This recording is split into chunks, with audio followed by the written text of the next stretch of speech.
Hello friends, welcome back to my channel. कैसे हैं आप सब? होप आप सब अच्छे होंगे।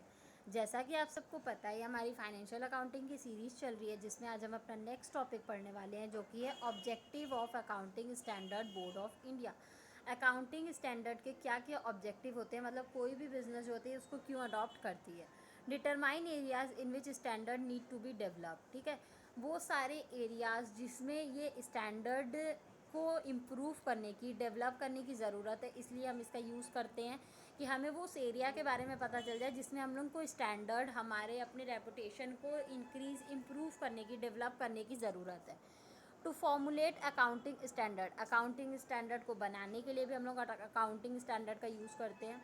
To review the accounting standard periodical intervals, छोटे छोटे समय पे, छोटे छोटे इंटरवल्स के बाद हम लोग अकाउंटिंग स्टैंडर्ड का रिव्यू कर सके, इसलिए भी हम लोग यूज़ करते हैं।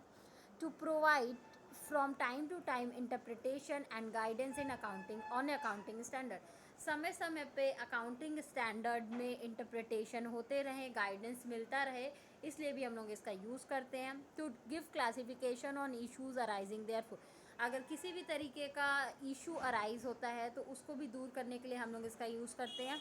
To carry out such function relating to accounting standard, accounting standard से रिलेटेड जितने भी अदर फंक्शन होते हैं उनको भी हम लोग कैरी आउट करने के लिए हम लोग अकाउंटिंग स्टैंडर्ड का यूज़ करते हैं। तो बेसिकली हमारे इंडिया में जो ये था, accounting standard board of India का ऑब्जेक्टिव क्या है, ठीक है, तो उसका मेन बेसिक ऑब्जेक्टिव ये था कि जो इस एरिया में हमें अपने स्टैंडर्ड को इम्प्रूव करने की ज़रूरत है, वो है अकाउंटिंग स्टैंडर्ड को बनाने के लिए।